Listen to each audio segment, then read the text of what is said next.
नमस्कार। आज की बात में आपका स्वागत है। आज दिल्ली में वोट डाले गए, मैंने भी वोटिंग की। लोग अच्छी खासी तादाद में वोट डालने आए थे, बड़े उत्साह में थे। मुकाबला कांटे का है, इसलिए दिन भर खूब तू मैं हुई, जमकर तकरार हुई।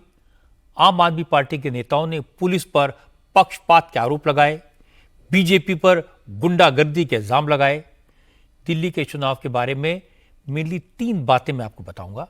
एक, किस किस इलाके में कितने परसेंट वोट पड़े, दिल्ली के लोगों ने कितने परसेंट वोटिंग की, और दूसरी बात, एग्जिट पोल्स क्या कहते हैं। आज कई सारे एग्जिट पोल आए, उनके आधार पर क्या पता चला, दिल्ली में कौन जीतेगा, इसको लेकर क्या संकेत मिले।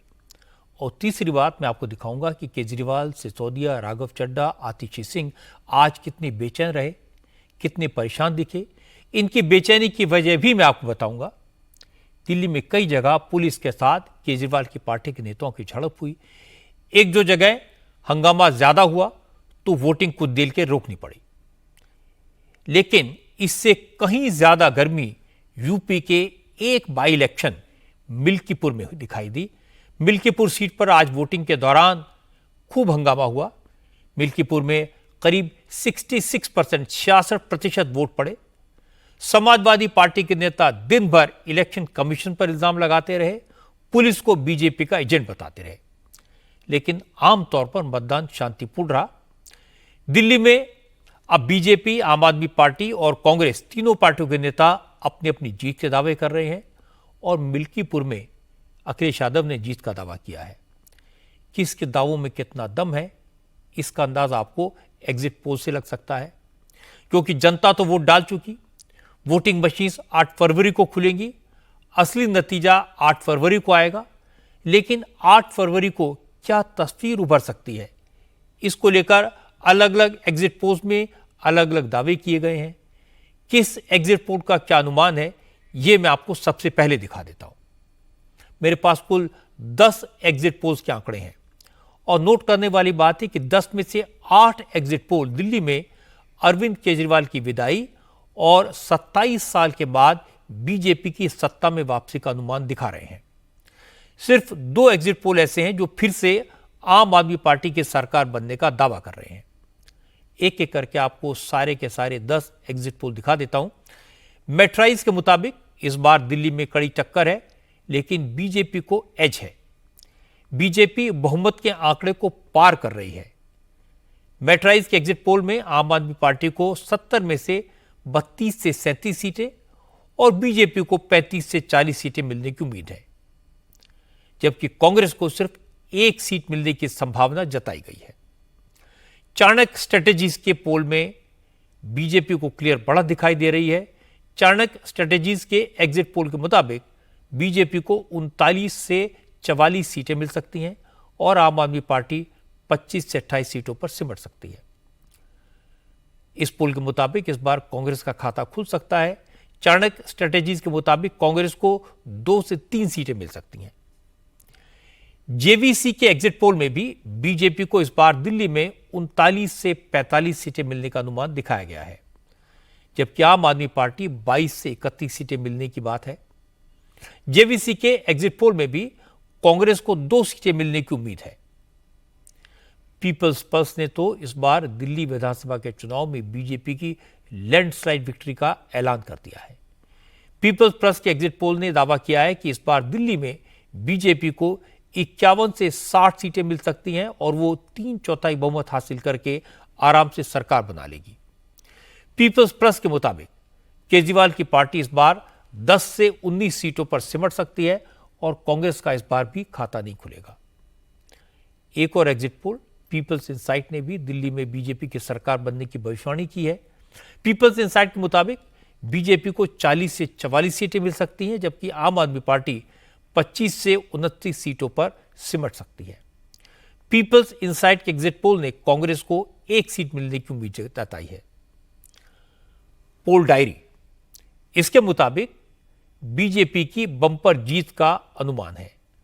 पोल डायरी के एग्जिट पोल में बीजेपी को 42 से 50 सीटें मिलती हुई दिखाया गया है, जबकि आम आदमी पार्टी को सिर्फ 18 से 20 सीटें मिलने का अनुमान है, जबकि कांग्रेस के खाते में ज्यादा से ज्यादा 2 सीटें जाती दिखाई दे रही हैं। फ्यू मार्क, इसके मुताबिक दिल्ली में इस बार बीजेपी को 39 से 49 सीटें मिल सकती हैं। आम आदमी पार्टी को 21 से 31 सीटें मिलने का अनुमान है और कांग्रेस को 1 सीट मिलने का अंदाजा है। वी प्रोजाइड ने जो एग्जिट पोल दिखाया है उसमें अरविंद केजरीवाल को राहत मिल रही है। वी प्रोजाइड के एग्जिट पोल के मुताबिक दिल्ली में आम आदमी पार्टी को 46 से 52 सीटें मिल रही हैं, जबकि बीजेपी को सिर्फ 18 से 23 सीटें मिलने का अनुमान लगाया गया है। इस एग्जिट पोल के मुताबिक कांग्रेस को ज्यादा से ज्यादा 1 सीट मिल पाएगी। माइंड ब्रिंक के एग्जिट पोल ने भी आम आदमी पार्टी की जीत की संभावना जताई है।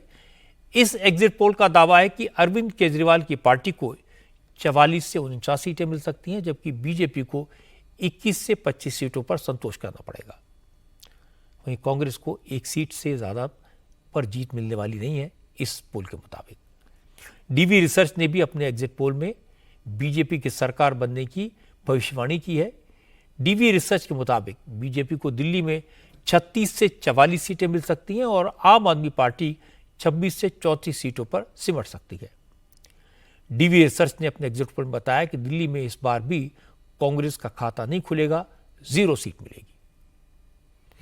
अगर हम सारे के सारे 10 एग्जिट पोल का एवरेज निकालें, पोल ऑफ एग्जिट पोल्स करें, तो दिल्ली में बीजेपी को क्लियर मैंडेट मिलने जा रहा है।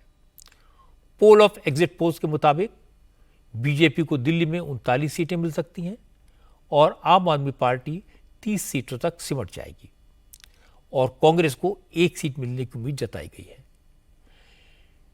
एग्जिट पोल्स के दावों से जाहिर है बीजेपी के नेता उत्साहित हैं। नई दिल्ली में अरविंद केजरीवाल को टक्कर देने वाले प्रवेश वर्मा ने कहा, एग्जिट पोल जो अनुमान जता रहे हैं वो सही दिशा में है। दिल्ली में बीजेपी की सरकार बन रही है। प्रवेश वर्मा ने कहा, दिल्ली में जो भारी मतदान हुआ है वो बता रहा है कि जनता अब बदलाव चाहती है। निश्चित है कि 8 तारीख को कमल खिलेगा, क्योंकि इतना भारी मतदान ये केवल बदलाव के लिए है, ये दिल्ली को अच्छा बनाने के लिए है, दिल्ली के अच्छे भविष्य के लिए है। तो मैं सभी का बहुत बहुत धन्यवाद करता हूँ। देखिए, एक बात तय है कि दिल्ली में कमल खिल रहा है, दिल्ली में भारतीय जनता पार्टी की सरकार बन रही है। तो हमारे सामने चुनौती रहेगी कि जो सारी 11 साल की नाकामियाँ थी, हमें उसको तो ठीक करना ही है। बहुत सारे अच्छे काम करने हैं मोदी जी के साथ में मिलकर। दिल्ली में एक अच्छी सरकार बनेगी, दिल्ली में सुशासन देंगे, दिल्ली में यमुना मैया को साफ करेंगे, दिल्ली में झुग्गी वालों को उनका पक्का मकान देंगे और हमारे बेरोजगार बच्चों को रोजगार देंगे। बहुत सारे काम करेंगे। अरविंद केजरीवाल जी पूरे कॉन्फिडेंट है कि वो हार रहे हैं। लेकिन आम आदमी पार्टी के नेताओं ने कहा, एग्जिट पोल से क्या होता है? एग्जिट पोल तो 8 फरवरी को आएंगे, एग्जैक्ट पोल तो 8 फरवरी को आएंगे। सौरभ भारद्वाज ने कहा कि 2013, 2015, 2020 के चुनाव के बाद भी एग्जिट पोल ने इसी तरह के दावे किए थे और सारे दावे गलत साबित हुए थे। इस बार भी वैसा ही होगा। सौरभ भारद्वाज ने कहा, असल में बीजेपी ने जनता में इतना खौफ फैला दिया है कि लोग सच बोलने से डरते हैं, इसलिए सर्वे के सैंपल गलत आते हैं। दिल्ली के 3 चुनाव लड़े थे और ये चौथा चुनाव है जो विधानसभा का चुनाव हमने एक आम आदमी पार्टी के तौर पे लड़ा है। 2013 के एग्जिट पोल ने हमें हराया, 2015 के एग्जिट पोल ने हमें हराया, 2020 में फिर हमें कम सीटों पे आंका गया और 2025 में भी पहले के हिसाब से हमारी सीटें कम दिखाई जा रही हैं। मुझे लगता है कि आम आदमी पार्टी को एग्जिट पोल हमेशा कम आंकते रहे हैं और उसका बड़ा कारण ये है कि आम लोगों की जो आवाज़ है वो अक्सर भारतीय जनता पार्टी के जो दबंग हैं वो दबाते हैं। डराया जाता है, धमकाया जाता है, तो एक आम आदमी अपनी बात एग्जिट पोल पे नहीं कहता, उसको डर रहता है। इसलिए तमाम एग्जिट पोल जब जब आम आदमी पार्टी का सर्वे करते हैं वो गलत पाए जाते हैं और आम आदमी पार्टी का वोट शेयर एग्जिट पोल से ज़्यादा आता है। बड़े बहुमत से आम आदमी पार्टी की सरकार बनने वाली है और ये तमाम एग्जिट पोल जो हैं गलत साबित होंगे।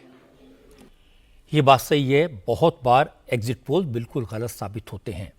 मैंने आपको जो एग्जिट पोल दिखाए हैं वो अलग अलग एजेंसीज द्वारा किए गए हैं, हमारे इन पर कोई कंट्रोल नहीं है। ना ही इनके वर्किंग प्रोसेस के बारे में हमारे पास कोई ऑथेंटिक जानकारी है। इंडिया टीवी ने अपना कोई एग्जिट पोल नहीं कराया। वैसे भी पिछले 2 विधानसभा चुनाव में हरियाणा में और महाराष्ट्र में कोई भी एग्जिट पोल असली नतीजों को प्रिडिक्ट नहीं कर पाया था। इसलिए ये कहना बड़ा मुश्किल है कि एग्जिट पोल पर कितना यकीन करें, लेकिन और कोई रास्ता भी नहीं है। इन्हीं पोल से संकेत मिल जाता है हवा किस दिशा में बह रही है। ज्यादातर पोल दिखा रहे हैं कि आम आदमी पार्टी के खिलाफ एंटी इनकम्बेंसी है, लेकिन आम आदमी पार्टी आज भी बड़ी फोर्स है। इस बार बीजेपी ज्यादा पोस्ट में आगे दिखाई दे रही है, कई पोस्ट में बराबर की टक्कर दिखाई दे रही है। लेकिन जब इतना क्लोज कॉन्टेस्ट होता है तो ऊंट किस करवट बैठेगा ये बड़े बड़े एक्सपर्ट, बड़े बड़े पोस्टर्स प्रिडिक्ट नहीं कर सकते। जाहिर है कि केजरीवाल और उनके साथी इन पोस्ट को फर्जी बता रहे हैं, इन्हें पूरी तरह रिजेक्ट कर रहे हैं। लेकिन ये इलेक्शन पिछले 2 चुनावों की तरह एक तरफा नहीं है, इतना तो पक्का है। सारे पोल्स के मुताबिक अगर कोई पार्टी 0 पर है तो वो कांग्रेस है। पर अब न तो एग्जिट पोल से कोई फर्क पड़ेगा और न उन पर कोई कमेंट करने से, न उनको कोसने से, क्योंकि नतीजा तो डब्बों में बंद हो चुका है। असली नतीजा 8 तारीख को पता चलेगा। लेकिन आम आदमी पार्टी की बेचैनी सिर्फ एग्जिट पोल के बाद दिखाई नहीं दी। आज ये बेचैनी पोलिंग के दौरान दिन भर दिखाई दी। आज वोटिंग के दौरान कई जगह झगड़े हुए, झंझट हुए, हंगामा हुआ। सबसे ज्यादा गर्मी अरविंद केजरीवाल की सीट पर नई दिल्ली में दिखाई दी। केजरीवाल अपने पेरेंट्स को व्हील चेयर पर बिठाकर घर से पोलिंग बूथ तक पैदल गए, परिवार के साथ वोट डाला और खामोशी से निकल गए। लेकिन केजरीवाल ने अपनी पार्टी के बड़े बड़े नेताओं की ड्यूटी नई दिल्ली में लगाई हुई थी। संजय सिंह और राघव चड्ढा सुबह सुबह कार्यकर्ताओं के साथ नई दिल्ली असेंबली सीट के पोलिंग बूथ का मुआयना करने गए। संजय सिंह ने आरोप लगाया कि नई दिल्ली में बीजेपी के कार्यकर्ता गाड़ियों में नोट भरकर लाए हैं, वोटर्स को नोट बांटे जा रहे हैं। संजय सिंह ने एक वीडियो सोशल मीडिया पर पोस्ट किया। हालांकि इस वीडियो में न पैसे दिखे, न नोट बांटते लोग दिखे। एक गाड़ी खड़ी दिखाई दी जो संजय सिंह को देखते ही निकल गई।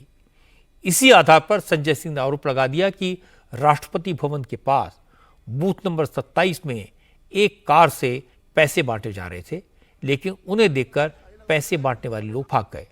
ये है गाड़ी, ये देखो जी, ये गाड़ी है, इसमें 4-5 लोग हैं और ये भी हमारे साथ है। ये लोग अभी भी शाही लगवा रहे थे और ये भाग रहे हैं। ये देखो, ये भाग रहे हैं।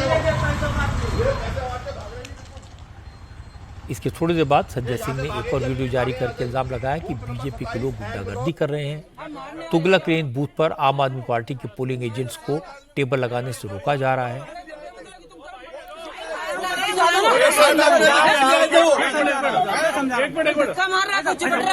हालांकि संजय सिंह ने जैसे आरोप लगाया तो दिल्ली पुलिस ने जवाब दिया। दिल्ली पुलिस ने बताया कि इस बूथ पर आम आदमी पार्टी की एक एक्स्ट्रा टेबल लगाई गई थी जो गाइडलाइंस का वायलेशन है, इसलिए सिर्फ एक टेबल को हटाया गया है। इसके बाद संजय सिंह ने तीसरा आरोप लगाया, कहा कि दिल्ली पुलिस भी बीजेपी से मिली हुई है। पुलिस ने वाल्मीकि समाज के नेताओं को सुबह से डिटेन किया हुआ है ताकि वो वाल्मीकि वोटर्स बूथ तक न जा पाए। संजय सिंह ने कहा, पूरा देश देख रहा है कि दिल्ली में चुनाव कैसे हो रहा है और ये सब चुनाव आयोग के सपोर्ट से किया जा रहा है। पूरी दिल्ली में वाल्मीकि समाज के नेताओं को, वाल्मीकि समाज के लोगों को टारगेट करके गिरफ्तार किया जा रहा है। मैं अमित शाह जी से और भारतीय जनता पार्टी से पूछना चाहता हूं, वाल्मीकि समाज से किस बात की दुश्मनी निकाल रहे हो आप? कितने लोगों को आपने, वाल्मीकि समाज के लोगों को आपने गिरफ्तार किया है? और इस अपमान और इस गुंडागर्दी का बदला वाल्मीकि समाज के लोग अपने वोट की ताकत से लेंगे। चुनाव आयोग के नाक के नीचे सब कुछ हो रहा है, तो इसलिए समझा जा सकता है कि कैसा चुनाव आयोग दिल्ली में करा रहा है। गुंडागर्दी हो रही है, पैसे बांटे जा रहे हैं, पैसे बांट के उंगली में स्याही लगाई जा रही है, सब कुछ हो रहा है। बैरिकेड लगा के वोटर्स को रोका जा रहा है। तो बहुत सारी जितनी गड़बड़ियां कर सकते हैं कर रहे हैं लोग। आरोप राघव चड्ढा ने भी लगाए, आतिशी ने भी लगाए, सौरभ भारद्वाज ने भी लगाए, लेकिन दिल्ली बीजेपी के अध्यक्ष वीरेंद्र सचदेवा ने आरोप लगाया कि केजरीवाल खुद नई दिल्ली सीट पर फर्जी वोटिंग करवा रहे हैं। कस्तूरबा नगर में पुलिस ने फर्जी वोट डालने वालों को पकड़ा है। सचदेव ने कहा कि केजरीवाल अब कुछ भी कर लें, उनकी हार तय है। नई दिल्ली की कस्तूरबा नगर विधानसभा में जाली मतदान करते हुए व्यक्ति पकड़े गए हैं और ऐसा दिल्ली के अनेक क्षेत्रों से खबर आ रही है। तो अरविंद केजरीवाल और उनकी आम आदमी पार्टी अपनी हार को सामने निश्चित मानकर जहां शराब काम नहीं कर रही, गुंडागर्दी काम नहीं कर रही, तो अब फर्जी मतदान पर उतर आए हैं। और मिली जानकारी के अनुसार पुलिस ने नई दिल्ली में कुछ लोग पकड़े भी हैं। मनीष सिसोदिया के इलाके जंगपुरा में भी हंगामा हुआ। जंगपुरा के मुसद्दी चौक पर सराय काले खां इलाके में पोलिंग बूथ के पास हंगामा हुआ।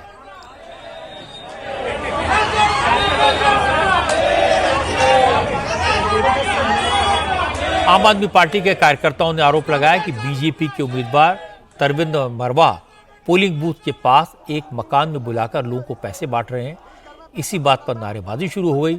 आम आदमी पार्टी के नेताओं ने उस मकान पर धावा बोल दिया। इसमें बीजेपी के कुछ सपोर्टर्स घायल भी हुए। इस बीच मनीष सिसोदिया वहां पहुंच गए। हंगामे के कारण पुलिस के अधिकारी भी मौके पर मौजूद हो गए। 3 टेबल लगा रखी है और इस घर में पैसा बट रहा था। अभी तक सील नहीं किया है, इसको रेड नहीं किया चुनाव आयोग ने। यहाँ पे रेड करवाओ, चुनाव आयोग से मैं कह रहा हूँ रेड करवाइए। यहाँ पे रेड करवाओ, इस घर में पैसा पड़ा हुआ है और ये 3 टेबल बीजेपी की लगवा रखी है प्रशासन ने। हेलो, परमिशन मंगाओ ना, इसकी कहाँ है? कहाँ गए एसआई साहब? पुलिस कुछ स्थानों पर भारतीय जनता पार्टी के साथ मिलके उनकी 3 टेबल अलाउ की गई, खुलेआम पैसे बट रहे थे घरों में, तो उस पर हमने शिकायत की, तुरंत कार्रवाई भी हुई। लेकिन इस तरह होना नहीं देना चाहिए। 3 टेबलें किसी एक जगह क्यों लगेंगी, जब एक टेबल लगने का कानून है। एक स्कूल पे, एक वोटिंग सेंटर पे एक टेबल लगने का कानून है, तो 3 टेबल क्यों अलाउ कर रखी थी? पहली बात। दूसरी बात, खुलेआम पैसे बट रहे हैं, हमारे कार्यकर्ता शिकायत कर रहे थे, तो वो उस पर एक्शन लेने की जगह बस पुलिस इधर उधर कर रही थी। मैं गया तो वहां पे वो पैसे बटने का धंधा बंद हुआ। अब मैं आपको जंगपुरा से बीजेपी के उम्मीदवार तरविंदर सिंह मारवा की बात सुनवाता हूं। तरविंदर सिंह ने कहा कि वोटिंग में जिन कार्यकर्ताओं की ड्यूटी लगी थी उनके लिए घर के पास खाने का इंतजाम किया गया था। लोग खाना खाने के लिए घर गए थे और इसी बात पर आम आदमी पार्टी के लोगों ने हंगामा कर दिया, झूठा आरोप लगा दिया।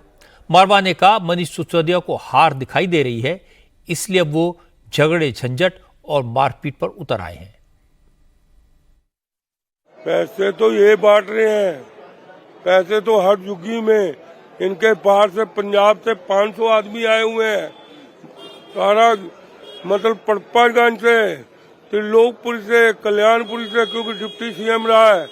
हर जगह से संगठन का सेकंड है, केजरीवाल के बाद ये है। इतने पैसे इसने बांटे, लेकिन यहाँ की जनता ने इसको बेनकाब कर दिया। उस घर में जो हमारे वर्कर थे उनके लिए खाना आया था, क्योंकि सड़क पे जगह नहीं थी। अंदर बैठ के उनको खाना खिलाया जा रहा था, ब्रेड पकौड़े। फिर खाना की व्यवस्था अब हुई है, क्योंकि हमारे वर्कर बहुत ज्यादा थे, खासकर महिलाएं थी। एक एजुकेशन मिनिस्टर मेरे को लगता है जेल जाने के बाद मेंटली डिस्टर्ब हो गया। हमारे टेबल पे आके एक लड़की को थप्पड़ मारा, उसको शर्म से डूब के मर जाना चाहिए मनीष सिसोदिया को। इससे घटिया हरकत कोई नहीं कर सकता। 50 अपने गुंडे लेके आया, वो कहता था हमको हर मीटिंग में 50 गुंडे लेके आया। मौके पर पहुंचे साउथ ईस्ट इलाके के डीसीपी रवि सिंह ने इस बात की तस्दीक की। उन्होंने कहा कि आम आदमी पार्टी जो आरोप लगाए हैं, पुलिस ने उन्हें वेरीफाई किया, मौके पर जाकर जांच की, उन्हें वहां ऐसा कुछ नहीं मिला। वहाँ पे एक शिकायत सामने आई थी कि जो है बीजेपी के 4 टेबल लगे हुए हैं और जो है कैश बट रहा है। तो इस पे जो है रिस्पॉन्ड किया गया और वहाँ पे पाया गया कि वहाँ पे 4 टेबल लगे हुए थे, जिसमें से 3 टेबल अलग अलग प्रत्याशियों के थे, एक इंडिपेंडेंट थे, 2 अलग अलग पार्टीज़ के। बट क्योंकि उनका टेबल फ्लोर सेम था तो इसलिए कन्फ्यूजन क्रिएट हुआ है कि चारों के चारों शायद बीजेपी की टेबल्स हैं। तो उस पर एफएसटी की टीम ने भी रिस्पॉन्ड किया है और हमारे जिला मजिस्ट्रेट ने उसको वेरीफाई भी किया और कैश बटने की जो एलिगेशन है उस पर भी वेरीफाई किया। इस तरह का कुछ भी नहीं पाया गया है। जब यह हंगामा हुआ उस वक्त हमारे संवाददाता भास्कर मिश्रा मौके पर मौजूद थे। भास्कर उस घर में गए जिसमें पैसे बांटने का आरोप लगाया गया था। घर के अंदर खाने का सामान रखा हुआ था। वहां मौजूद बीजेपी के कार्यकर्ताओं ने कहा कि वोटिंग पूरे दिन चलती है, इसलिए इस घर में महिला कार्यकर्ताओं के लिए खाने का प्रबंध किया गया था। लेकिन आम आदमी पार्टी के कार्यकर्ताओं ने घर में घुसकर मारपीट की। पैसे वाली कोई बात नहीं थी, इधर भीड़ हो रही थी, नारे लगा रहे थे वो झाड़ू वाले। मनोज सिसोदिया आया इधर आके, नहीं मेज वेज पट गई है, ये देखो मेज भी पड़ी है इधर। एक लड़के चोट भी आई है इधर, वो इसी यही हुआ। तो और कुछ घर में कोई नहीं, तो वो तो ये खाना खा रहे थे, जो कारीगर का ना वो खाना खा रहे थे। तो वो उन्हें अफवाह उड़ाई है, लड़ाई झगड़ा करने के मारे पोलिंग खराब हुआ, इलेक्शन खराब हुए, इसलिए चक्कर में। हम लोग यहाँ पे भाजपा के कार्यकर्ता है, तो कुछ लेडीज जो थी वो थोड़ा शर्म के मारे उन्होंने कहा भैया हम अंदर बैठ के खाना खा सकते हैं। मैंने कहा बिल्कुल आप खाना खा सकते हो। बस इतनी सी बात पे उन लोगों ने ऐसा शोर मचाया, सिसोदिया जी ने और उनकी पूरी टीम ने, और बाहर के लोग उनके साथ इतने लोग आए हुए थे, तकरीबन 100 से 150 के करीब लोग थे उनके साथ। उन्होंने यहाँ पर आके बड़ा शोर मचाया और एक ऐसी लेडीज थी जो हमारी कार्यकर्ता भी है भाजपा से, उसके साथ हाथापाई किया, चोट भी लगी उनको। हाँ, हमारे कार्यकर्ता ही सभी लोग थे। हम लोग यहाँ बैठ के खाना खा रहे थे। अब बाहर तो हम खाना खा नहीं सकते, तो थोड़ा बहुत तो मोटक चाहिए ना खाना खाने के लिए, इसलिए हम अंदर बैठ के मैं खाना खाने लगे। चुनाव के दिन टकराव का एक और एग्जाम्पल आपको दिखाता हूं। ग्रेटर कैलाश सीट पर आम आदमी पार्टी के उम्मीदवार सौरभ भारद्वाज आज पुलिस से भिड़ गए। भारद्वाज ने आरोप लगाया कि दिल्ली पुलिस बीजेपी के इशारे पर आम आदमी पार्टी के सपोर्टर्स को पोलिंग बूथ तक पहुंचने से रोक रही है। बूथ के आगे बैरिकेड लगा दिए गए हैं, जिससे जाम लग रहा है और वोटर्स बूथ तक नहीं पहुंच पा रहे। इस बात को लेकर सौरभ भारद्वाज की पुलिस के साथ करीब आधे घंटे तक की बहस हुई। तो आप तो बदमाशी कर रहे हो, पूरी की पूरी बदमाशी चल रही है। पूरी की पूरी बदमाशी कर रहे हैं। कहाँ ले जाओ, उसके सर पे चढ़ा लेगा वो। पूछो, मैंने इनको कहा आपको किसने इधर डाइवर्ट कराया? मैं तो इधर ही हुआ क्योंकि बैरिकेड लगा। ये देखो, लोग जो अपने घर आ रहे हैं उनको अपने घर नहीं जाने दे रहे हैं। ये देखिए, ये देखिए, ये देखिए, ये देखिए, गाँव के जाने नहीं दे रहे, बैठी उसको तंग कर रहे हैं। हाँ जी, हाँ जी, बताओ कहाँ जाना है आपको? वोट डालने जाना है। कहाँ पे जाना है वोट डालने? चिराग दिल्ली से हो आप? तो आपको पुलिस वाला क्यों रोक रहा है? की शिकायत चुनाव आयोग से की तो इलाके के डीसीपी अंकित चौहान कुछ ही मिनट में मौके पर पहुंच गए। लेकिन सौरभ भारद्वाज डीसीपी से भी उलझ गए। डीसीपी ने उन्हें समझाया, नियमों के मुताबिक बूथ के 200 मीटर के दायरे में किसी भी गाड़ी को जाने की इजाजत नहीं होती, इसलिए बैरिकेड लगाए गए हैं। लेकिन सौरभ भारद्वाज अपनी बात पर अड़े रहे। पूरा जैम लगवा रखा है आपके एसएचओ और एसीपी ने यहाँ पे। वहाँ पर जो इंस्पेक्टर है वो कह रहा है कि जी सीनियर ऑफिसर से पूछो। सीनियर ऑफिसर से पूछा तो वो भाग गए, उन्होंने बताया नहीं। चिराग दिल्ली पे आपने ये कर रखी है बैरिकेडिंग, शाहपुर गेट पे बैरिकेडिंग कर रखी है। जो आदमी आता है आप उसको कहते हो इधर चले जाओ, दूसरी गाड़ी को इधर लाके वहाँ पे जाम लगवा दें। नहीं, इसमें ना जो इसे गाइडलाइंस है। क्या गाइडलाइन है? 200 मीटर की गाइडलाइन है, प्राइवेट व्हीकल अलाउड नहीं है। अच्छा, तो फिर जी के ग्रेटर कैलाश के अंदर भी नहीं है अलाउड? भाई अगर गाइडलाइन है तो सबके लिए होगी ना। For going to the polling booth to exercise their franchise but not going anywhere within the radius of 200 metres from any polling station. ठीक है, तो ये अगर ये कह रहे हैं कि पोलिंग बूथ के 200 मीटर तक गाड़ियां नहीं जाएंगी, तो साउथ एक्स के अंदर जो पोलिंग बूथ है वहां तो गाड़ी जा रही है। अमीर इलाकों में जो पोलिंग बूथ है वहां तो गाड़ी जा रही है। वीरेंद्र सचदेवा पोलिंग बूथ के बाहर गाड़ी खड़ी करते हैं और अंदर वोट डालते हैं। राष्ट्रपति डाल रहे हैं, सब डाल रहे हैं। तो ये क्या है, अभी एलजी साहब ने नहीं डाली? एलजी साहब पोलिंग बूथ के बाहर उनकी गाड़ी रुकी, वो अंदर गए, उन्होंने वोट डाली। सिर्फ आम आदमी पार्टी के स्ट्रॉन्ग होल्ड्स के अंदर ये। सौरभ भारद्वाज डीसीपी की बात से संतुष्ट नहीं हुए। मीडिया सामने था, कैमरे लगे हुए थे, विरोध जताते रहे। तो डीसीपी अंकित चौहान ने कहा, बैरिकेड नियम के मुताबिक लगाए गए हैं, लेकिन पुलिस की मंशा किसी को वोट डालने से रोकने की नहीं है। बुजुर्ग और दिव्यांगों को अपनी गाड़ी बूथ तक ले जाने की इजाजत दी गई है। एल्डरली हैं, उनके लिए एक्सेप्शन केस है। जो old people who can not walk, उनके लिए अलाउड है गाड़ी अंदर तक आना। अदरवाइज 200 मीटर की गाइडलाइंस है इलेक्शन कमीशन। ये सवाल खड़ा कर रहे हैं कि आप लोग बाकी इलाकों में ऐसा नहीं हो रहा है, सिर्फ यहाँ सब जगह as a matter rule implement हो रहा है। अगर जहाँ बता रहे हैं वहाँ विल सी, और जो पीछे जाम बता रहे हैं उसकी जो इनकन्वीनियंस बता रहे हैं उसको रिजॉल्व। दिल्ली में जगह जगह पर आम आदमी पार्टी के नेताओं ने आवाज उठाई, नाराजगी जाहिर की, शिकायत की। वो उनका अधिकार है।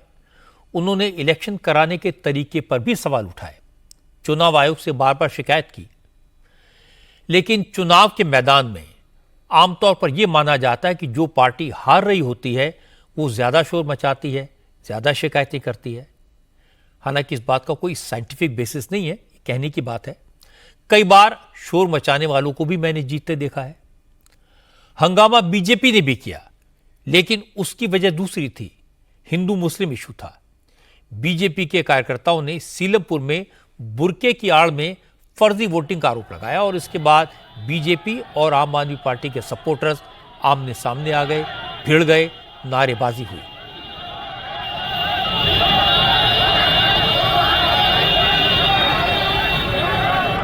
हंगामे की वजह से आर्यन पब्लिक स्कूल में बने पोलिंग बूथ पर वोटिंग कुछ देर के लिए रोकनी पड़ी।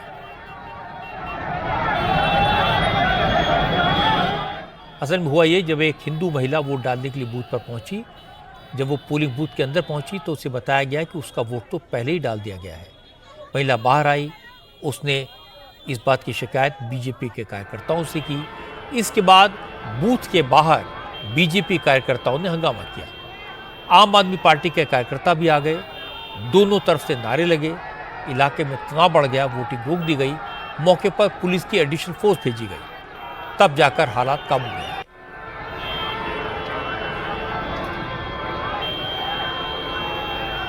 मेरी वोट पूजा स्कूल में डलनी थी, मैं वहाँ वोट डालने गई थी तो मेरी वोट डल चुकी है पहले से ही। अब मैंने उनसे कहा मैं वोट डालूंगी कि आपकी डल चुकी है। जो पर्ची वगैरह होती है वो सब पे टिक हो रही थी, मेरे को लेकर के धोखा पट्टी हो रही है यहाँ पे, ऐसे वैसे बोल के। अच्छा, तो फिर पुलिस ने हटा दिया सबको हटा दिया पुलिस ने। ये तो गलत है ना सर। आपकी वोट किसी ने डाल दी? हाँ, पहले से ही डल चुकी है। आप डाल नहीं पाई? मैं नहीं जान पाई, मैं तो गई थी तो वहाँ पे डल चुकी थी। उन्होंने कह दिया, मैडम ने कहा आपकी वोट तो कोई डाल चुका है, मतलब पहले ही डाल चुकी हो। अब मैंने कहा नहीं, मैं तो नहीं आई हूँ, मैं तो अब आई हूँ कि नहीं डल गई आपकी। तो उसके बाद अब ये मामला किसने कहा कि भाई यहाँ बुरके की आड़ में जो वोट है फर्जी डाले जा रहे हैं? ये तो पता नहीं है कौन डाल के चला गया, ये तो गलत है ना। अब ये इतने मीडिया वाले हैं भैया, क्या शक्ति हो रही है कि हमारी वोट कोई और डाल गया? ऐसे थोड़ी होता है। अगर किसी की वोट कोई और डाल गया तो शिकायत तो वाजिब है, लेकिन हैरानी की बात है ये हुआ कैसे? एक और महिला गायत्री ने भी फर्जी वोटिंग की शिकायत की। उन्होंने कहा उनकी मदर इन लॉ को वोट किसी और ने पहले ही डाल दिया और आरोप लगाया कि बिना वैलिड आईडी चेक किए आखिर चुनाव अधिकारियों ने किसी और को वोट डालने की इजाजत कैसे दी? आपकी क्या लगती है? मेरी सास हैं वो। अच्छा, क्या हुआ था उनके साथ? ये हुआ था, पर्ची बनवा के वो हमसे लेके गई हैं और उसके बाद में उनकी वोट किसी ने डाल दी है। उनसे कहा कि आप घर जाओ, आपकी वोट डल गई है। अच्छा, उनको निकाल दिया वहाँ से। वो अपनी सारी आईडी लेकर गई हैं, फिर भी है का आधार नंबर कोई और है उसमें, आधार नंबर से मैच नहीं कर रहा और किसी और ने उनकी वोट डाल दी। वो रोती हुई आ गई कि मेरी वोट तो किसी ने डाल दी। वो कह रहे हैं कि हमें नहीं पता जी किसने डाली है, आप ही डाल के गई हो। कि मेरे पास तो निशान भी नहीं है, तो मैंने कहाँ से वोट डाल दी? आके बुरके की आड़ में फर्जी वोट डाले जा रहे हैं, आप ये आरोप लगा रही है? सर, ये नहीं पता कि बुरखे की आड़ में है, लेकिन हिंदू हैं और जब वोट डाल दिए, सामने वाला बंदा डाल के नहीं गया तो ऐसे कैसे कोई वोट डाल देगा? दिल्ली पुलिस ने फर्जी वोटिंग की बात को गलत बताया, बेबुनियाद बताया। दिल्ली पुलिस तरफ से कहा गया कि यह सब कंफ्यूजन एक जैसे नाम वाली महिलाओं का एड्रेस एक होने की वजह से हुआ। हालांकि प्रिजाइडिंग ऑफिसर ने वेरिफिकेशन के बाद दोनों महिलाओं को वोट डालने की इजाजत दे दी, लेकिन बीजेपी के नेता पुलिस के बयान से संतुष्ट नहीं हुए। हंगामा जारी रहा।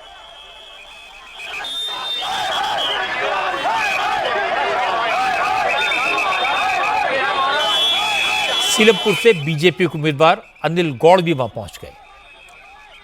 उन्होंने कहा फर्जी वोटिंग का आरोप एक बूथ का नहीं है, कई जगह मुस्लिम महिलाएं बुर्का पहनकर आ रही हैं और हिंदू महिलाओं की जगह वोट दे रही हैं। फर्जीवाड़ा है। उत्तर प्रदेश बांग्लादेश के लोग बुला रखे हैं, महिला भी हैं और आदमी भी हैं। वो बुरखे की आड़ में या बांस की आड़ में वो वोट डाल रहे हैं। अभी मौजपुर में भी आयरन पब्लिक स्कूल, सेठ भगवान दास पब्लिक स्कूल और पूजा पब्लिक स्कूल में जब मेरे को शिकायत आती है और जब मैं आ रहा हूँ, एक बात बताओ, पुलिस तो उन्हें रोकने की कोशिश करती है, मगर ये दोनों पार्टी के लोग, कांग्रेस के लोग ज्यादा बदमाशी कर रहे हैं। ये बांग्लादेश के या उत्तर प्रदेश के लोग बुला रखे फर्जी वोट फर्जी वोट क्यों नहीं रोकते आप? चेक करके भेजो ना आप। मैंने निर्वाचन आयोग को भी शिकायत करी है, मैंने अभी निर्वाचन आयोग को भी शिकायत करी है। ये फर्जीवाड़ा वोट रुकना चाहिए। ये सारा फर्जीवाड़े के चक्कर में इस सत्यानाश कर दिया इस विधान।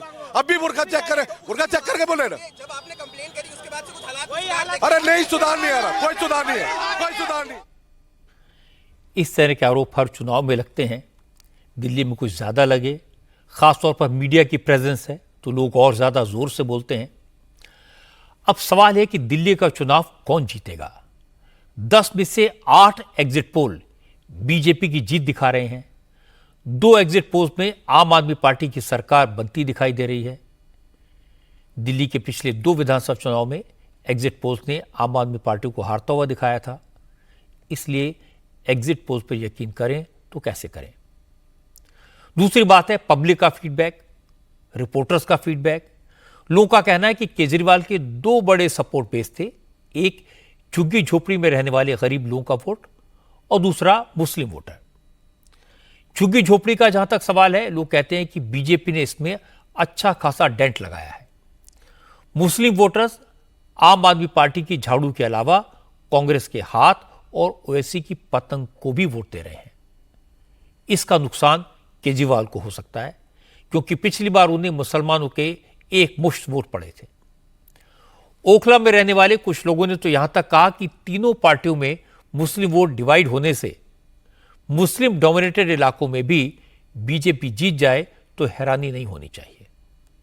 लेकिन इन सुनी सुनाई बातों पर यकीन नहीं किया जा सकता। 8 तारीख को दिल्ली चुनाव के नतीजे आने के बाद इनमें से कई लोग कहेंगे हमने तो पहले ही बता दिया था।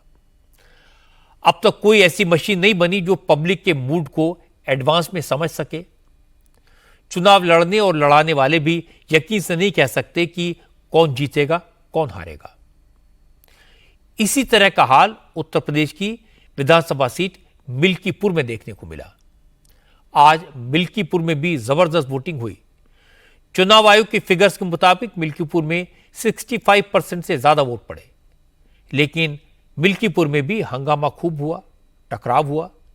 समाजवादी पार्टी के उम्मीदवार अजीत प्रसाद ने इल्जाम लगाया कि चुनाव आयोग और पुलिस प्रशासन बीजेपी को फेवर कर रहा है। कम से कम 200 पोलिंग बूथ पर बीजेपी ने पुलिस के साथ मिलकर धांधली की। एजेंटों को कहे भाग जाओ, नहीं तो ऐसा करेंगे जिंदगी में रहोगे जैसे तुम्हारा सांसद। हालांकि इंटरेस्टिंग बात यह है कि समाजवादी पार्टी के उम्मीदवार अपने आरोपों का कोई सबूत नहीं दे पाए। बीजेपी के नेताओं ने सबूत के साथ समाजवादी पार्टी के कैंडिडेट अजीत प्रसाद पर बीजेपी वर्कर्स को धमकाने का आरोप लगाया। अजीत प्रसाद का एक वीडियो सामने आया जो मिल्कीपुर के घाटमपुर इलाके का है। इसमें अजीत प्रसाद अपने समर्थकों के साथ एक पोलिंग बूथ पर पहुंचे, गड़बड़ी का आरोप लगाकर बीजेपी के एजेंट को धमकाया। कहाँ हो एजेंट बताओ कि एजेंट आप आइए, अंदर आइए, अंदर आइए यार, हम एजेंट हैं तब बस। और बताओ यार, ये काम न करा करो। चलो एजेंटों के ये लोग डरवाए हैं सर, बोल रहे हैं तुम्हें दिक्कत है, नहीं मत करो। ये पूरा अपने औकात भूल गया बाटे, हमारा औकात क्या है। 5 सेकंड में ठीक हो जाओ, आराम से रहो। ये हाथ मत लगाइए, ये लगाओ, ये लगाओ। हाथ क्यों दिखा रहे हो? ये जाए ना यार, हाथ क्यों दिखा रहे हो? हालांकि जब समाजवादी पार्टी के उम्मीदवार अजीत प्रसाद से इस बारे में पूछा गया तो उन्होंने कहा कि बीजेपी के कार्यकर्ता सुबह से ही बूथ लूट रहे हैं। उनके पास इसकी हजारों शिकायतें आई हैं।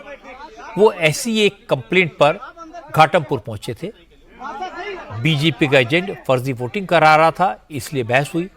अजीत प्रसाद ने कहा कि बीजेपी ने मिल्कीपुर का चुनाव जीतने के लिए हर दाव आजमाया है, लेकिन आखिर में जीत समाजवादी पार्टी की ही होगी। सुबह से ही सिर्फ और सिर्फ भारतीय जनता पार्टी के लोग पुलिस लगाकर सिर्फ और सिर्फ बूथ लूटे गए। और आपका एक वीडियो भी सोशल मीडिया पर वायरल हो रहा है जिसमें आप ये कहते नजर आ रहे हैं कि 5 मिनट में देख लो। देखिए, मेरे पास फोन आया, मैं घाटमपुर पहुंचा हूं। मैंने पहुंचने पे देखा कि भारतीय जनता पार्टी का वो कार्यकर्ता बूथ के अंदर फर्जी वोट डलवा रहा था।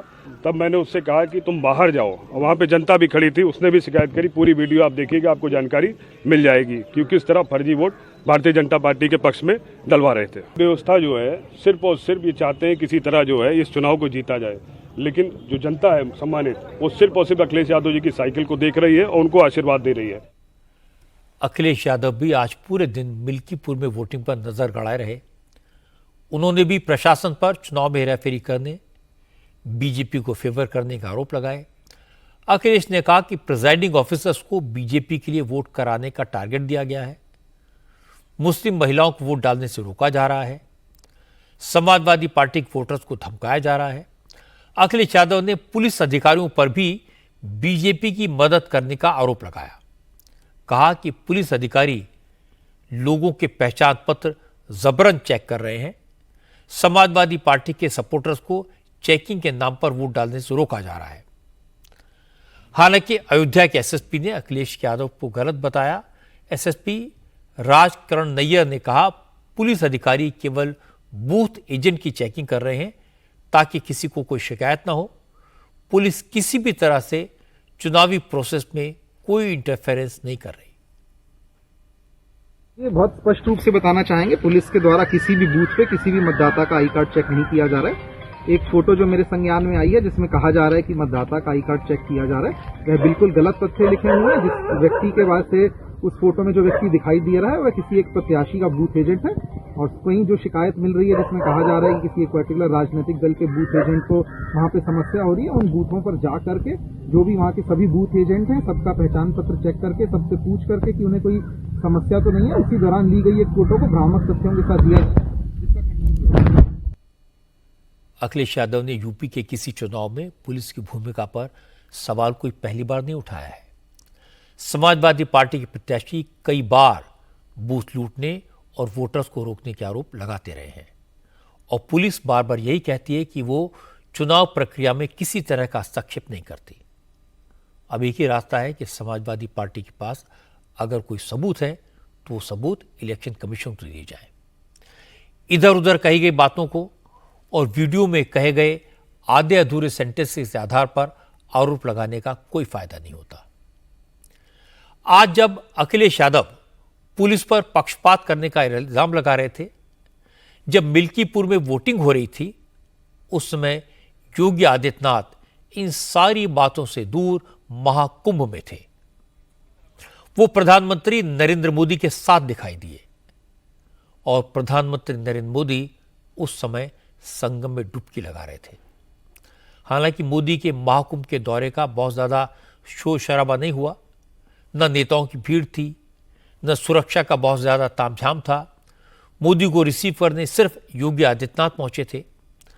प्रधानमंत्री भी मेला क्षेत्र के बीच से होकर संगम तक नहीं गए, एयरपोर्ट से अरेल घाट पर पहुंचे, उसके बाद स्टीमर के जरिए संगम तक गए।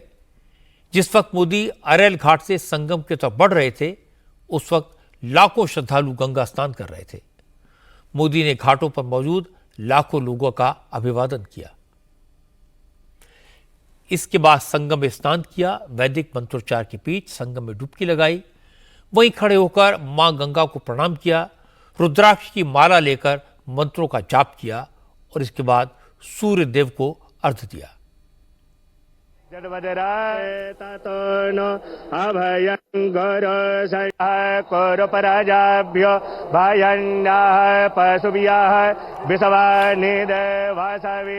प्रधानमंत्री नरेंद्र मोदी ने करीब 5 मिनट तक पानी में खड़े होकर सूर्य देव को याद किया। हरि ओम नमस्ते रुद्रमण्यव उतोत इघवे नमः बाहुभ्यामुत। स्नान और ध्यान के बाद योगी ने संगम नोट पर ही पूरे विधि विधान के साथ गंगा पूजन किया। प्रधानमंत्री ने पहले 3 बार गंगा जल का आचमन किया, संकल्प किया। इसके बाद गंगा मैया को चुनरी चढ़ाई, माला चढ़ाई, पुष्प अर्पित किए। साथ ही वैदिक रीति रिवाज और परंपराओं के मुताबिक दूध, जल, पंचद्रव्य और नैवेद्य समर्पित किए। उतारू मैं मैया तेरी आरती, वेद तेरी महिमा गाए संत करे ध्यान, नारद गुणगान करे चेड़ बीड़ा तान, तेरे द्वार करते हैं पुकार, हम सब तेरी माँ आमतौर पर गंगा स्नान के बाद अक्षय वट के दर्शन की परंपरा है, लेकिन मोदी वहां नहीं गए क्योंकि इससे मेला क्षेत्र में मौजूद लाखों श्रद्धालुओं को दिक्कत हो सकती थी। इसलिए मोदी संगम में स्नान करने के बाद तुरंत वापस लौट आए। प्रधानमंत्री सिर्फ 2 घंटे ही कुंभ क्षेत्र में मौजूद रहे। महाकुंभ में संगम स्नान करके उन्होंने जो महसूस किया उसे उन्होंने ट्वीट के जरिए शेयर किया। प्रधानमंत्री मोदी ने लिखा, मां गंगा का आशीर्वाद पाकर मन को असीम शांति और संतोष मिला है और उन्होंने सभी देशवासियों की सुख, समृद्धि, आरोग्य और कल्याण की कामना की है। मोदी ने जो बात ट्वीट करके शेयर की, केंद्रीय मंत्री शिवराज सिंह चौहान ने वही बात कैमरे के सामने आकर कही। महाकुंभ में अमृत स्नान सदैव प्रधानमंत्री जी करते हैं और सबके कल्याण की कामना करते हैं, सबके कल्याण के काम में जुटे हुए हैं। उनके लिए राष्ट्र प्रथम है और जनता की सेवा ही भगवान की पूजा है। सबके मंगल की उन्होंने कामना की। लेकिन महाकुंभ में प्रधानमंत्री का जाना, गंगा में डुबकी लगाना विरोधियों को जरा भी रास नहीं आया। कांग्रेस से लेकर समाजवादी पार्टी तक उद्धव ठाकरे की शिवसेना ने भी इसे चुनाव से जोड़ दिया। संजय राउत ने कहा, प्रधानमंत्री किसी भी दिन महाकुंभ में जा सकते थे, लेकिन उन्होंने जानबूझकर आज का दिन चुना क्योंकि दिल्ली में वोटिंग है और मोदी चाहते हैं कि लोग दिन भर उन्हें ही देखें और उनकी पार्टी को ही वोट दें। महाकुंभ है प्रयागराज में, पवित्र मौका रहता है। हम भी जाने वाले हैं, प्रधानमंत्री भी जा सकते हैं, राष्ट्रपति जा सकते हैं। ये देश है, हमारे आस्था का विषय है, श्रद्धा है। लेकिन मुहूर्त बहुत अच्छा निकाला है। यहाँ दिल्ली में चुनाव चल रहा है और वहाँ हमारे प्रधानमंत्री जी गंगा में डुबकी लगा रहे हैं। कल भी जा सकते थे प्रधानमंत्री, अभी तो कुंभ खत्म नहीं हुआ, कल भी जा सकते, लेकिन मुहूर्त निकाला है दिल्ली विधानसभा का। दिन भर मुझे देखते रहो और वोट करते रहो। ये जो है ये 10 साल से यही चल रहा है, ये प्रधानमंत्री जी का। अगर महाराष्ट्र कांग्रेस के अध्यक्ष नाना पटोले ने भी कहा, मोदी इवेंट करने में माहिर हैं, इसलिए वो दिल्ली में वोटिंग के दिन महाकुंभ में डुबकी लगाने पहुंचे। दिल्ली का चुनाव है करके प्रधानमंत्री जी आज ही के दिन कुंभ स्नान में गए हैं, तो दिन भर उनको पूरे आज जो चैनलों पे दिखाया जाएगा, जिससे वोटरों पे इफेक्ट होगा। तो इवेंट करने में वो तो एक्सपर्ट है, उसमें कोई दो मत नहीं है। प्रधानमंत्री नरेंद्र मोदी ने अगर संगम में स्नान किया, मां गंगा की आरती की, सूर्य को अर्घ्य दिया, तो उसमें बुराई क्या है? अगर ऐसा करने से दिल्ली के चुनाव में वोट मिलते हैं तो फिर केजरीवाल और राहुल गांधी को किसने रोका था? वो भी डुबकी लगा लेते। महाकुंभ तो सबके लिए खुला है। गंगा मां तो सबको जगह देती है। किसी ने यह कमेंट किया कि मोदी अपने पाप धोने गए हैं, तो क्या करोड़ों लोग जो महाकुंभ में स्नान करने गए हैं उन्होंने पाप किए हैं? जो साधु, संत, धर्माचार्य, शंकराचार्य संगम में श्रद्धापूर्वक स्नान कर रहे हैं, क्या वो भी अपने पाप धो रहे हैं? मुझे लगता है इस तरह की भाषा का प्रयोग करने वाले न सनातन को समझते हैं, न भारत की संस्कृति को, न विरासत को, और न ही भारत के लोगों की भावनाओं को जानते हैं। लेकिन कुछ लोग आरोप लगाने में माहिर हैं, वो कोई मौका नहीं छोड़ते, इसलिए ऐसे लोगों की परवाह नहीं करनी चाहिए। अमेरिका से डिपोर्ट किए गए 104 इंडियंस का पहला ग्रुप आज भारत पहुंच गया। अमेरिकी एयरफोर्स का C-17 मिलिट्री ट्रांसपोर्ट प्लेन इन 104 भारतीयों को लेकर अमृतसर एयरपोर्ट पर उतरा। ये लोग इलीगल डंकी रूट से अमेरिका पहुंचे थे। इन लोगों के पास अमेरिका में रहने के लिए वैलिड डॉक्यूमेंट्स नहीं थे। कल ये खबर आई थी कि अमेरिका से 208 भारतीयों को वापस भेजा जा रहा है, लेकिन आज सिर्फ 104 लोग अमृतसर पहुंचे। आज अमृतसर एयरपोर्ट पर जब अमेरिका का मिलिट्री प्लेन उतरा तो सुरक्षा के पुख्ता इंतजाम थे। विदेश मंत्रालय के अधिकारियों ने एयरपोर्ट पर ही दस्तावेज चेक किए। आने वालों की बैकग्राउंड चेक की, ये देखा कि किसी का कोई क्रिमिनल रिकॉर्ड तो नहीं है। जो 104 लोग अमेरिका से वापस भेजे गए हैं उनमें सबसे ज़्यादा 33 लोग गुजरात और हरियाणा के हैं, 30 लोग पंजाब के हैं, महाराष्ट्र और यूपी के 3 और 2 लोग चंडीगढ़ के रहने वाले हैं। जांच पड़ताल के बाद सबको घर भेज दिया गया है। पंजाब के एनआरआई मिनिस्टर कुलदीप धालीवाल इन लोगों से मिलने के लिए अमृतसर एयरपोर्ट पहुंचे, पंजाब के लोगों से मिले। कुलदीप धालीवाल ने कहा कि डिपोर्ट किए गए सभी लोग हेल्दी हैं, उन्हें कोई दिक्कत नहीं है, लेकिन अमेरिका से भारतीयों को डिपोर्ट किया जाना बड़ा मसला है, इसलिए प्रधानमंत्री मोदी को प्रेसिडेंट ट्रंप से इस मामले में सीधी बात करनी चाहिए। अपने पंजाबी मुंडिया नूं मिलिया, उन्होंने मैं पूछा कि तुसीं किहड़े एजेंटां दे थ्रू गए हो। ज़्यादा ने कहा कि दुबई के एजेंट है, जिन्हां दे थ्रू उन्हां दी टैलीफोन के थ्रू गल हुई, दुबई के थ्रू इत्थों सारे कोई दुबई गया, कोई किते गया, दुबई तो अगे कोई इंग्लैंड, कोई वाया, इदां करते करते गए। ये दो देशों का मुद्दा, इंटरनेशनल मुद्दा अमेरिका का ते इंडिया का। इस करके मेरी केंद्र सरकार नूं बेनती है, मेरी खास तौर पे देश के प्रधानमंत्री नरेंद्र मोदी जी नूं बेनती है कि वो अमेरिका के राष्ट्रपति जी के नाल बैठ के, ट्रंप जी के नाल बैठ के ये जो कुछ होया जां अगे होण जा रहा उहदे बारे इहदा हल कड्ढन। अमृतसर से कांग्रेस के सांसद गुरजीत औजला ने सरकार से मांग की कि अमेरिका से वापस भेजे गए लोगों को रोजगार दिया जाए। औजला ने कहा कि ज्यादातर भारतीय मजबूरी में अपने देश से बाहर जाते हैं, इसलिए सरकार को उनकी मदद करनी चाहिए। ये लोग जो भी वहाँ गए हैं, ये रोजी रोटी के लिए गए हैं, कोई अपने शौक के लिए तो गए नहीं, कोई इतने बहुत बड़े अमीर घरों के नहीं हैं, ज़्यादातर लोअर मिडिल क्लास है इसमें, और ज़्यादातर लोग अपने घर बार बेच के भी, अपनी ज़मीन बेच के भी वहाँ तक पहुँचे हैं। तो एक सपना लेकर लोग वहाँ जाते हैं, लेकिन अब उसमें बहुत बड़ी दिक्कत उनके परिवार के ऊपर भी है और उनके ऊपर भी है कि सरकार इसको गंभीरता से ले। जो लोग वहाँ से आए हैं उनके घर के हालात को देखें, जो कर्जे में हैं उनको सरकार को रोजगार में मदद करे, कैश पैसे ना दें लेकिन रोजगार में उसकी मदद करें कि उसको रोजगार कैसे दिया जा सकता है ताकि वो अपना गुजारा कर सके।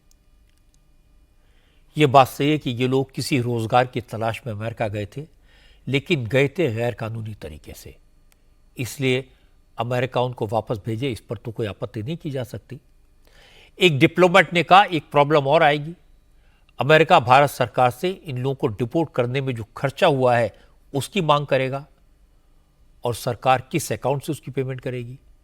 नियम तो है कि जो लोग डिपोर्ट किए गए हैं खर्चा उनसे वसूला जाए, लेकिन ये लोग ऐसे हैं कि जिनके पास कुछ बचा ही नहीं है। लेकिन जो भी हो, जो लोग वापस आए हैं वो हैं तो हमारे देश के, हैं तो भारत के नागरिक, इसलिए गुरजीत औजला की बात सही है कि अब सरकार को इनके रोजगार की, इनके रहने खाने की काम में मदद करनी चाहिए। आज प्रेसिडेंट ट्रंप ने एक और धमाका किया। डोनाल्ड ट्रंप ने कहा वो गजा पट्टी को अमेरिका के कंट्रोल में लेना चाहते हैं। इजराइल के प्राइम मिनिस्टर बेंजामिन नेतन्याहू के साथ ज्वाइंट प्रेस मीटिंग में ट्रंप ने कहा गजा में भारी तबाही हुई है, पूरा इलाका बर्बाद हो गया है, लोगों के रहने के लिए जगह नहीं बची, पानी, बिजली, टॉयलेट, हॉस्पिटल और स्कूल जैसी बुनियादी सुविधाएं खत्म हो गई हैं, इसलिए फिलिस्तीनियों को चाहिए कि वो गजा छोड़कर कहीं और चले जाएं और अमेरिका पूरे गजा को रीडेवलप करे। ट्रंप ने कहा गजा समुद्र के किनारे जमीन का एक खूबसूरत टुकड़ा है, अमेरिका इसको अपने कब्जे में लेकर इसको नए सिरे से बसाएगा।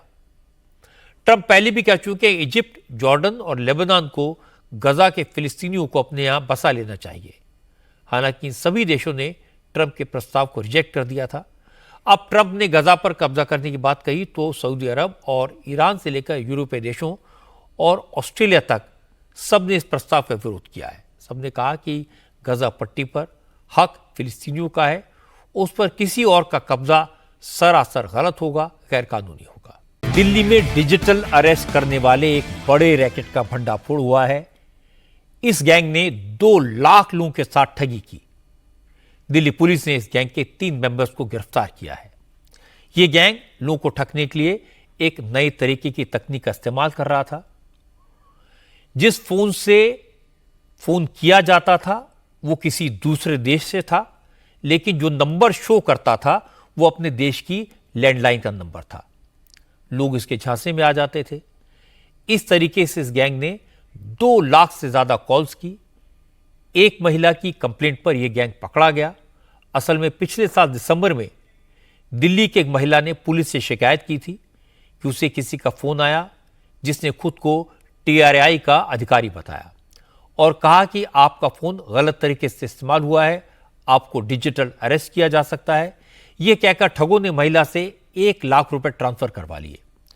लेकिन पुलिस ने जब इन्वेस्टिगेशन किया, कॉल करने वाले का नंबर ट्रेस किया, तो पता चला ये SIP नंबर था। SIP यानी सेशन इनिशिएशन प्रोटोकॉल।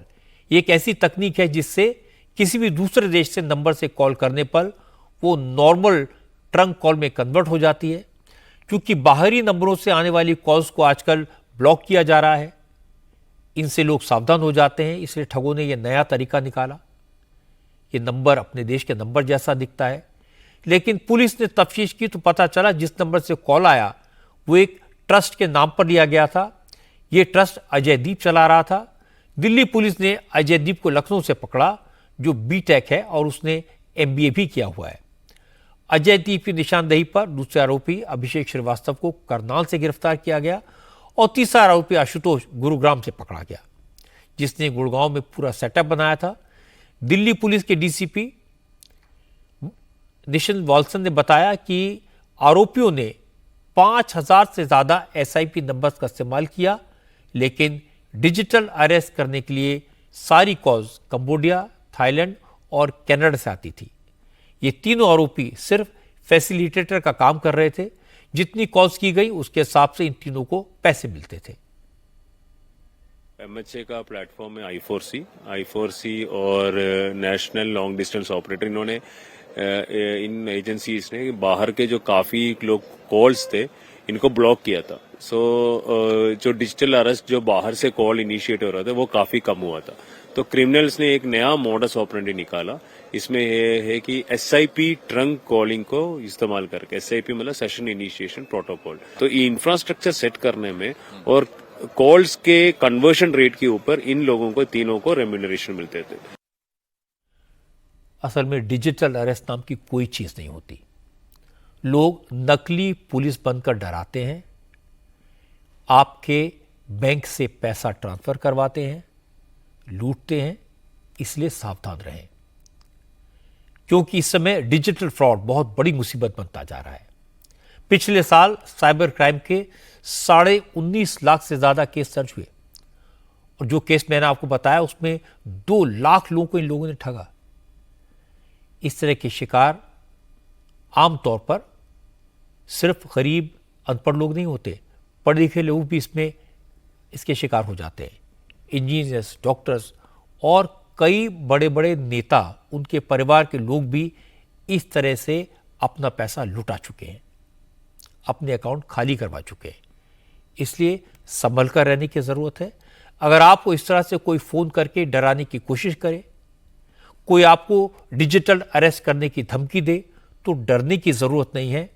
तुरंत फ़ोन करें और इसकी जानकारी 1930 पर दें। ये होम मिनिस्ट्री का नंबर है और तुरंत एक्शन होगा 1930।